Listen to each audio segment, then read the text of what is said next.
Okay, so Shiva Surfer says, I know you say 1%, but for most of us, that will get us nowhere. Actually, wrong, wrong, wrong, wrong. That will save you from getting wrecked. I mean, I told you, I've heard of stories, people putting in 50% of the portfolio into one project, getting wrecked, rug pulled, because there's so many risks. And that's why people left crypto during the bear market, because they got wrecked. But you want to avoid ever getting wrecked. Nothing should ever wreck you. So 1%, I think you're viewing it the wrong way. It's not 1%. Yes, it's 1% into one investment, but you're making several bets. If I told you this, here, you have 100 bets to put 1%. Let's say you have $1,000 and you can put 1%, right?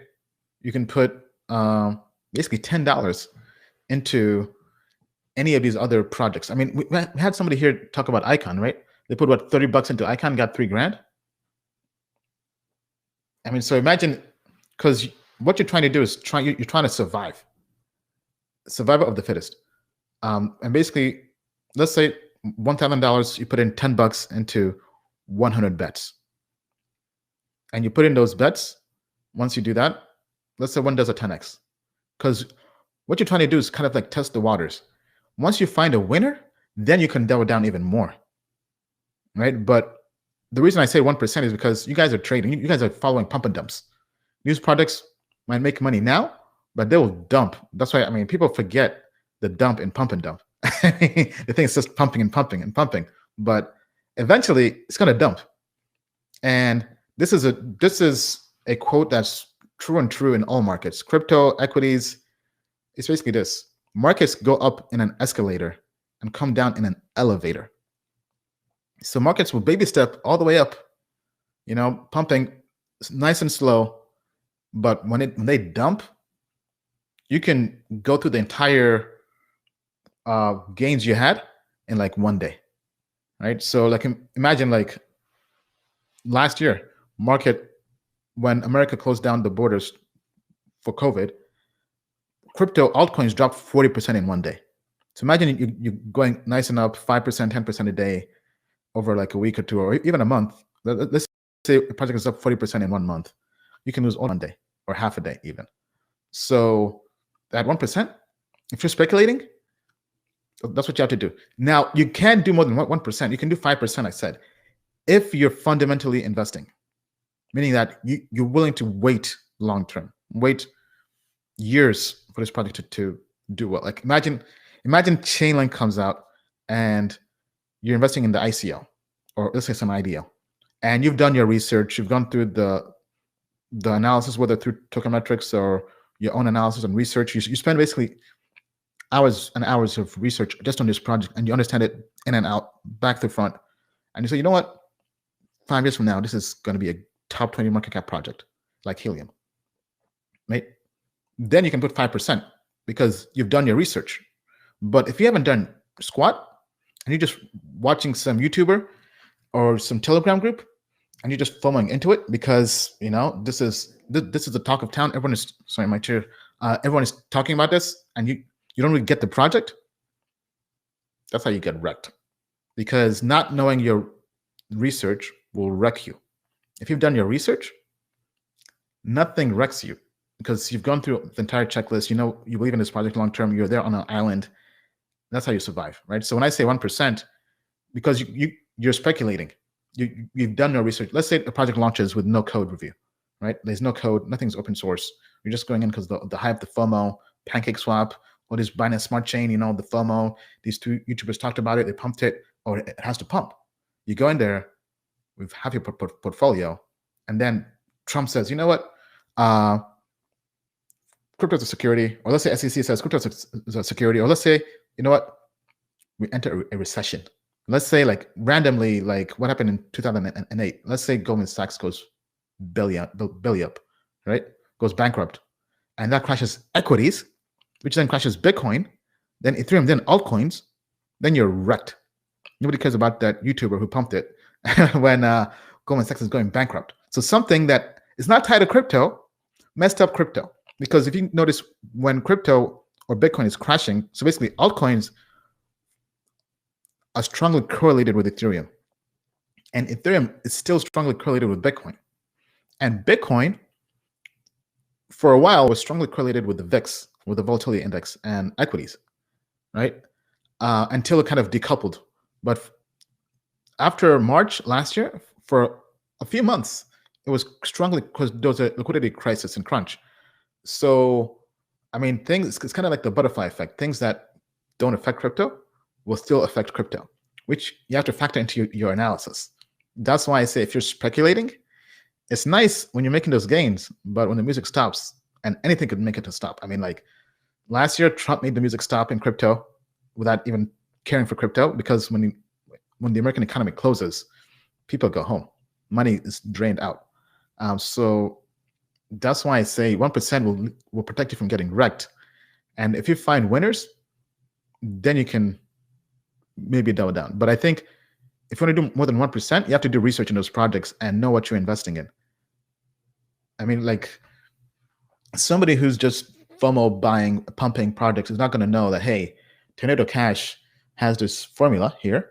All right, where's that blog post I had, right? This formula here that if you actually go through the math, the APY is actually over 100%, right? Initially, it was over 600%. Right now, it's probably between 100 to 200% APY. And if we go to 1 inch, here it's actually decreasing to 69% now. And if we sushi swap, they have it here for 107%, right? Like somebody who's following pump and dumps has no idea all these different things are available.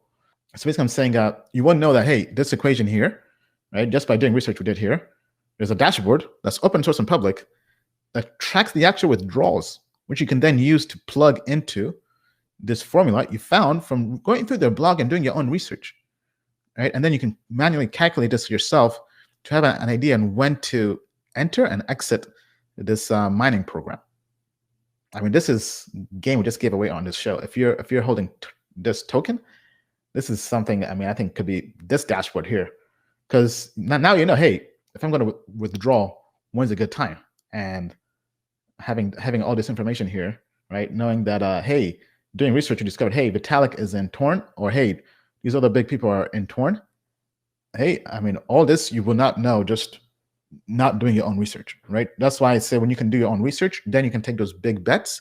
But even the bets are 5%, right? So that's what I would do, because I know it works because I've done this myself. That's how I made my first million in crypto. I wasn't going out there betting the house. Now, I was betting a lot more. I was betting 10%, not 5%.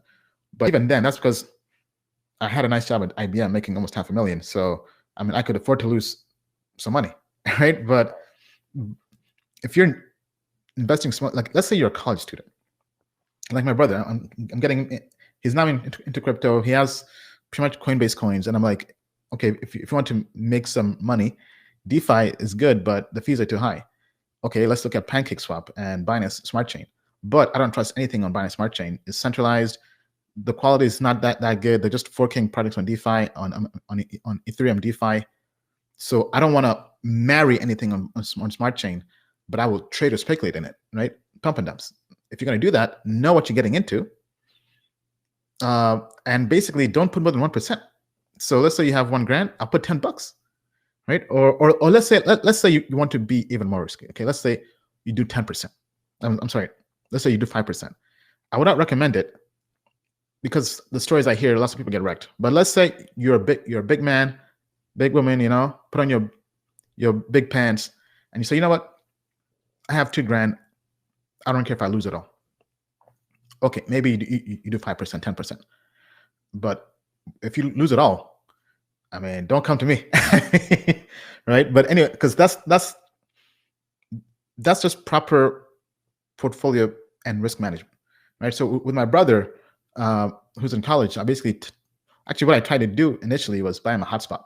I bought him a hotspot, sent it to his college, but man, his college, their firewall blocks the helium hotspot from mining.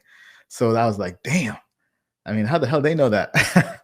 But I'm guessing their firewall just blocks anything that tries to access some port. And we even tried to kind of like use like a hotspot router to go in between and see if that wasn't blocked, but that didn't work. But Anyway, that's what I would do. I mean, so 1%, if you want to do more than that, that's fine, but you have to be willing and ready and able and comfortable losing it all without crying, right? Because lots of people say, hey, I'll go all in or I'll do 50%, but then cry when they lose money. And I mean, if you're crying, I mean, and honestly, crying when it comes to investing or trading or speculation means you didn't have good risk management. That's all it means. Going back to what I said earlier, we're financial athletes playing a game of science. And I said, science, Mother Nature, does not care about your emotions. If you don't learn good risk management, the market won't care if you're crying. I mean, even professionals, the market won't care. If, like Melvin Capital with GameStop, their short position was too high, and they got wrecked by Wall Street bets, and they had to lose money. I think they lost like 30% of their fund just on that position, just in one position, one short, by Wall Street bets. But guess what? The market does not care because we're financial athletes playing a game of science, so meaning that you have to learn these laws of, I mean, like treat the laws of investing and trading like laws of physics. If you don't learn them, you will not be successful. You might do it short term, but long term, you will not, because eventually the laws of physics, like you might defy them briefly, but eventually, I mean, they catch up to you. But anyway, that's my rant. Token Metrics is a cryptocurrency investment platform that helps users leverage machine learning to become better crypto investors. Our in-depth analysis helps eliminate the emotions of investing, find profitable investment opportunities, and filters out scams. Learn more at tokenmetrics.com.